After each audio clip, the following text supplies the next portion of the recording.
Kabila, Nangaa, Bissimois en réunion à côté de l'Ivoire, pendant que Kinshasa juge Mutamba et traque Kamehe. Alors que Kinshasa est secoué par le procès de Constant Mutamba à la haute cour militaire, à l'étranger, loin des projecteurs, une autre scène se prépare. Joseph Kabila, Corneille Nangaa et Monseigneur Marcel Bissimois ont été repérés en réunion secrète à quelques kilomètres d'Abidjan, en République de Côte d'Ivoire. Le timing est troublant et les enjeux majeurs. Premièrement, que font ces trois figures controversées hors du territoire congolais, alors même que le pays traverse une tempête judiciaire et politique sans précédent? Selon des informations recoupées de plusieurs sources diplomatiques, les trois hommes se sont réunis dans une villa sécurisée près de la lagune Ébriée pour planifier la suite de leur stratégie politique. Il ne s'agit ni d'un exil simple, ni d'une visite ordinaire.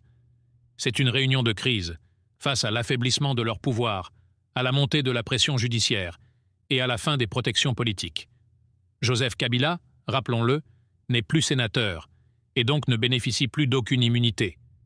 Corneille Nangaa, lui, a perdu son pari militaire avec la coalition AFC-Ouazalendo, affaiblie après les accords de Doha.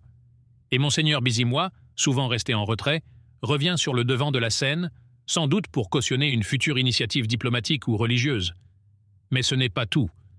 Pendant que les regards sont tournés vers Abidjan, à Kinshasa, la justice avance à grands pas. Le procès de Constant Mutamba a viré à la révélation choc.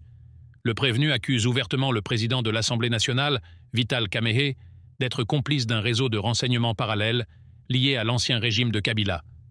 Dans la salle d'audience, Mutamba parle de double jeu, de trahisons internes et même d'un plan d'obstruction contre le processus de réforme engagé par le président Tshisekedi.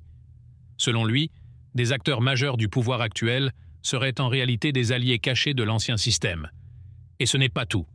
Des fuites indiquent que le nom de Kamerhe aurait été cité dans des échanges confidentiels entre militaires arrêtés en juin, soupçonnés de haute trahison. La question se pose alors, jusqu'où ira la justice congolaise? Va-t-on oser convoquer des piliers du système actuel? Ou va-t-on s'arrêter au niveau de Constant Mutamba pour calmer la tempête populaire? Troisième point important. Qui protège aujourd'hui Joseph Kabila, Corneille Nangaa et Monseigneur Bissimois? Leur séjour en Côte d'Ivoire semble organisé avec l'aval de certains réseaux très puissants. Certains parlent même d'une couverture diplomatique non officielle de la présidence ivoirienne, soucieuse d'éviter un scandale sur son territoire. Mais l'opinion congolaise ne se laisse plus berner. Le peuple demande des comptes. Pourquoi arrêter des jeunes manifestants à Kinshasa pendant que des anciens chefs de guerre se promènent librement à l'étranger? Pourquoi juger Constant Mutamba sans convoquer ceux qui ont financé et armé les rébellions depuis plus de 20 ans? C'est toute la question de la justice à deux vitesses qui se pose une fois de plus. Ce qui se joue entre Kinshasa et Abidjan, entre la haute cour militaire et les villas sécurisées de l'Afrique de l'Ouest, c'est l'avenir de la République démocratique du Congo. Le gouvernement Tshisekedi veut montrer qu'il tourne la page, qu'il nettoie les institutions, qu'il punit les traîtres. Mais face à lui, l'ancien système contre-attaque.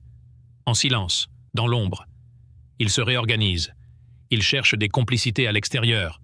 Et surtout, il continue d'influencer les décisions internes, à travers des relais infiltrés dans les partis politiques, les églises, l'armée et même l'Assemblée nationale. La République démocratique du Congo est à un tournant. Soit la justice va jusqu'au bout et traque tous les responsables sans exception, soit le peuple congolais risque de revivre encore une fois le même cycle de corruption, de manipulation et d'impunité. Ce qui se passe aujourd'hui n'est pas un simple feuilleton politique.